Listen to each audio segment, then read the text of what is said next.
welcome back. My name is Lexi Jong, and here I like to talk about luxury makeup and Fude brushes. And today we have another episode of a bunch of brushes, my brush series here on YouTube. And for 2020, it is now every other Sunday. So today we are talking about my most expensive brush yet, the Chikuhodo PFO. And this is a silver fox hair powder brush that, is something that's really highly sought over, but we're going to talk about this, see whether or not it is worth it. Now, first, let me show you how this brush came packaged. So it comes in this box. I'm not sure what kind of wood this is. It feels like balsa wood, very, very lightweight. And then the brush itself was laid here on, this is all little white paper or red paper remains.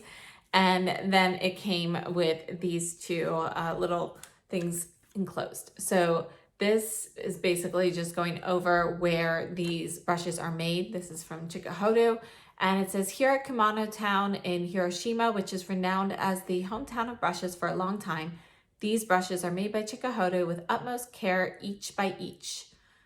I'm not sure what that's supposed to be. The brush making techniques of Chikuhodo come from the delicate age-old brush making techniques of Menso Fude, which can draw the finest and most delicate of lines on small doll's face. The high-quality brushes of Chikuhodo is now recognized in the world and highly rated by the international cosmetic brands and first-class makeup artists. And it's just basically like an authentication paper. And then we also have just a general pamphlet on how to use brushes. So this one here is a powder brush, and what it shows you here is making little loop-de-loops on your forehead and your face. I purchased this brush through Fude Beauty, but essentially this brush came out a couple of years ago and it was incredibly popular but very limited in supply, and people loved it. So people were very upset at missing out on it, and they brought it back in limited supplies. So essentially each brush retailer had somewhere around like 5 brushes or so. So I was able to reserve one through Fude Beauty and was able to pick this up on this re-release of it. But when I did pick this up, I didn't realize they have made changes from the original brush. So we're going to talk about those changes briefly. But let me show you how beautiful this brush is. So you've got this shiny black ferrule. This is a very, very smooth transition. You can see here that the brush actually bevels in. And sometimes when you have a ferrule that kind of folds in a little bit along the bristles, the edges itself aren't smooth. And if you are too rough with the brush hairs bending over those sharp edges can actually cut off. This, you can tell, you can actually see that it is definitely a smoothly enclosed on the inside where it's touching the bristles. So hopefully that won't happen, but in general, you should always be gentle with your brushes anyway. You can see the beautiful wood grain here on the handle. It is incredibly smooth and actually feels more like ceramic to the touch. So I mean, it's incredible. You've got the rounded end and, it's top heavy. So it's a beautiful, super soft silver fox hairbrush. Now, one thing I wanted to mention is, as I said, this brush was re-released in limited quantities, but it is expected that this brush will be returning again in either limited quantities or potentially on a small scale permanent basis. So that would mean like small batches that come out regularly. So I haven't heard anything confirmed right now. So this is all conjecture, but I have heard rumors with both of those options. So I just wanted to share that this will at least be coming back at some point in the future, possibly on a permanent basis. This brush retails for approximately $350 US, and it is highly coveted. So it was first re-released through Visage USA, and they sold out within minutes. I tried to order it, I missed it, And, I had to take a minute to think about it because this is the most expensive brush by far that I have ever purchased. So I wasn't quite sure at first. And then thankfully Fude Beauty got some in stock a few weeks after that.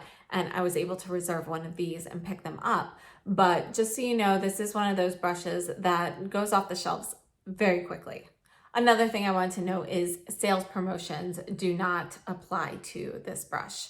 Now, just some information from Chikuhodo on this brush, and it has been translated, so some of the content may have gotten lost in translation, but it says Chikuhodo PFO, new natural hair material by Koji Tetsufune, delivers a new sense of skin contact, the smoothness comparable to an ash squirrel with goat-like firmness and good powder content. A voluminous shape makes use of the unique alignment of Silver Fox. And this does have a round ferrule. The bristle length is 47 millimeters. The total length is 167 millimeters. Now, let me start off with a few size comparisons here. This is the Chikuhodo F01, which is also Silver Fox hair. And this is the height difference. And here you can see the head difference. So obviously the PFO is going to be a little bit bigger all around, and we have a round ferrule versus an oval ferrule on the F01. This is going to be a lot looser. So you have a lot more flexibility with this, whereas you can see how dense this is. It's almost, it'll give you a soft buffing motion because it's that dense. So you can see the difference with those. Just in reference, the PFO versus the Silver Fox hair in the F01, the PFO is slightly softer than the F01, but it's like very, very minimal. So just something to note. This here's the Chikuhodo KZ01 brush, and this is Kazan squirrel hair here. And you can see that the total height of the brushes is about the same. Obviously, this we actually have, it's actually more of an oval ferrule, but it's a very wide oval. So it's not, not as skinny as a typical oval ferrule, but it's not round. And you can see here that the shape of the brush is, the brush head is different. So this one is definitely going to be a little bit more flat on top. It's bigger overall. Now, softness wise, they are pretty comparable in softness, but I don't know, the KZ01, they're close. The KZ01 might be slightly softer feeling to me, and that's really surprising. And then this is the last powder brush I wanted to compare size-wise. This is a Surratt face brush. You can see, again, total height is about the same, and brush height, again, they're about the same overall. And shape-wise, PFO is definitely a lot larger in the brush head compared to the Surratt face brush. And softness is comparable. Again, the squirrel hair feels slightly softer to me than the fox does. But part of the difference is how much of a gradient we have with the cut hairs as well. So that does make a difference when you're feeling it like this, because the Surratt brush, we do have some as well, but there aren't quite as many shorter hairs that are tapering as there are with this larger brush head, if that makes sense. And then this is the Master Face brush from Sonia G. So you can see that height-wise, Sonia G is a little bit taller. Brush head-wise, the PFO is definitely much larger all around. And the reason I wanted to compare this, I mean, this is a mix of dyed and undyed goat hair. And, it's very soft. But the reason I wanted to compare this is because I feel like functionally, these are fairly similar. So we're going to talk more about these in a couple minutes. My thoughts on this brush, I think this is a really nice, very soft powder brush. It's a very dense brush. It's not quite as dense as, a flat top kabuki buffing brush. However, it is very similar to the Master Face in its buffing capabilities. So if you're looking to softly buff powders in, this works well for that. When I purchased this brush, that's not really what I was expecting. From my understanding, and again, I have not seen the original brush in person, but from my understanding, it wasn't quite as firm as this one is. So there was a little bit more give, and like a typical powder brush, you've got more flex. And I thought that's what this one was going to be. Another thing I had heard is that the brush hairs were actually even softer in the original. Now I have to say, this feels very, very soft. I don't have an issue with how soft this is on the face. It feels incredibly soft. It's really hard to tell a difference in the level of softness with pretty much any of these brushes. Now, as I mentioned, I do feel like the KZ01 feels a little bit softer. And this one here, the F01 and the PFO, they're pretty comparable. I mean, I feel like this one, the PFO, feels slightly softer if you are going like hair by hair, but when you're putting them on the face, they both feel pretty much the same. I would not be able to tell a difference aside from the amount of flex and give that each brush gives. So softness wise, definitely very, very soft. Functionally, it's just a little bit different than I was expecting. I was expecting a brush that worked really well with like loose powders and everything as well. I personally don't really care for this with loose powders. I feel like it's a little bit too dense for a setting powder. I prefer to use something with more flex for a setting powder because I like to do a very, very light layer. And I don't want to buff anything into a cream product with a Fude brush like this that has more delicate hairs. So for me, I like something a little bit more flexible for setting powder. However, I have been enjoying this for finishing powder. I think it's a very nice brush for finishing powder. It actually works really well with the Guerlain Meteorites, and I thought we would do that together right now. So I'm going to bring you in closer and I'll show you how this works on my face. Okay, so we're using the Guerlain Meteorites in light, and I'm just going to take the powder that is here on the lid. This is the PFO, so I'm just getting some on here. And it picks up powder well, it moves it on well, and you can see that it will softly buff that powder in. So you're not going to get as much of a sheen from a product like this as you would with a flat top buffing brush like the Sonia G Face One or Smooth Buffer, but you are going to get a soft, subtle buffing motion, and you are still getting an enhanced sheen. So here's the side with the powder, here's the side without. So you can definitely see a difference, especially if you look like over in this area. Now I wanted to compare this with the Sonia G Master Face because this brush, although, it's definitely not as soft as the PFO and it's definitely not as large, they have a similar shape. This one does have a little bit more flex compared to the PFO. So you can see this compared to this. This is definitely going to be a little bit more dense. But I feel like they perform very similarly on the skin. So I just got a little bit more on the lid here, and we're going to apply with this. And this is one of my favorite face brushes. So, it's always nice to have a softer version of a favorite, but I have to admit I was disappointed that they have changed the brush and that information wasn't really released prior to my purchase. And so here is the Sonia G Master Face versus the PFO here. PFO, Master Face.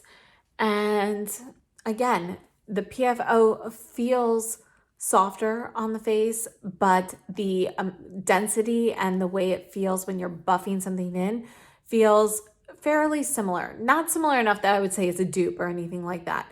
But price-wise, the Sonia G Master Face is more worth it than the PFO. So now, as I mentioned, this is my most expensive makeup brush. Now, do I think it is worth it? Unfortunately, I do not think it is worth the price tag. Perhaps the original was, and again, this is just my personal opinion, but I find so many nice makeup brushes that are just as soft and, just as functional as this brush is at a lower price point that I don't really feel the need to pay the higher prices for brushes like this. And, that's sort of good because, I've been keeping at a certain price range for my collection. There are so many beautiful luxury Fude brushes that are even more expensive. For example, the Chikuhodo Kiwami set. It's stunning. But I'm very happy to know that there is not such a huge significant difference, in my opinion, that I need to go out and purchase those. Now, it's possible that some of the other brushes, some of the ones in an even higher price range, maybe there is a bigger difference. And I have heard wonderful things about them and how soft they are. But for me personally, I feel like if I spent that much money on a brush, I would baby it so much that I probably wouldn't get as much use out of it as I would with lesser priced brushes, lower priced brushes. So for me, I think the cost analysis, it's not worth it for me to explore some of those pricier brushes. And this was kind of as expensive as I wanted to try. And I have to say that I'm just as happy with my lower price brushes. The Sonia G Master Face, again, is one of my favorites. And I have to say, I really love this KZ01 and the Chikuhodo F01 brush. And if I had to recommend one of the brushes, let's face it, for the price of this, you can get like two of these brushes essentially. So, pick and choose two of them, but I would pick the two over the one in my personal opinion. And yeah, so unfortunately, I do think that it was not really worth the price. I think it is totally gorgeous, but if I were to price this, I would say that it should be priced more comparably to maybe like the $200 to $250 range. I would think that it should be more similarly priced to the KZ01. Now, the PFO versus the KZ01, there's definitely a price difference. This does have, it's denser, it's a bigger brush head and so forth. So that may merit an additional cost over this, but I still would not price this any higher than 200 or 300. So personally, I still think it is a bit overpriced. I have to say I am very happy that I have this brush though, and I do really like it. I really enjoy it. It is a great brush. I just don't personally think that it is worth its price tag. I think it should be priced lower, and I am very disappointed that they changed things from the original without really announcing that prior to the purchase. So, it's just all of that hype for this brush was built on the, luxuriousness of the original brush. And while this is still a very luxurious brush, to know that the original was priced the same, yet even better, makes this kind of like a bitter pill to swallow. Now, even with all of that, I am very happy with the brush. I think it's a great brush. I'm just not happy with the price of it. And I have to say, for recommendations, you can kind of get like two of these brushes for the price of this one. So I would go with two versus one personally, because yeah, I think it's overpriced. For me, the best part about this purchase is that I have now tried something at a higher price point than what I typically stick to. And I have seen that more expensive brushes are not always better brushes. And yes, we hear things like that all of the time, but sometimes you need to see it and feel it in your own eyes and hands to really get that message. And as much as I like this brush, I do feel like it fits into that category. So very happy to have it and use it, and I will continue to use it and love it. But it does remind me that I don't need to venture into the higher price points to have brushes that I love and use. And I have to say that I am not a brush collector where, I buy luxury makeup brushes to use them.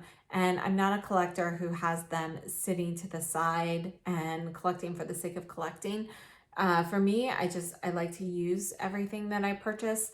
So in that sense, it's good to know that the more expensive brushes, although they may have some additional benefits, they might be a little bit nicer and softer on the face, is not a significant enough difference for me to venture into that.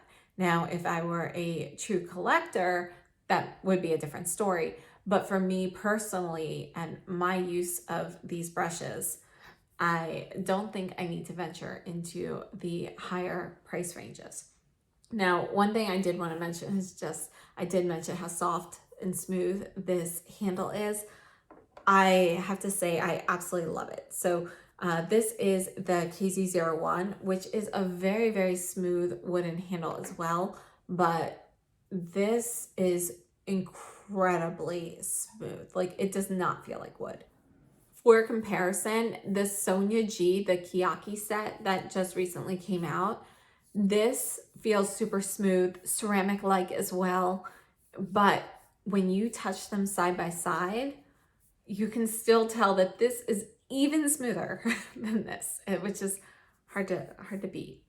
And this brush here, this is Kyoto Premium Fan Brush. This is ceramic, I believe. And yeah, I mean, very, very similar feeling and texture. It's just that smooth. So it's a very, very beautiful brush, and I'm very happy to have it.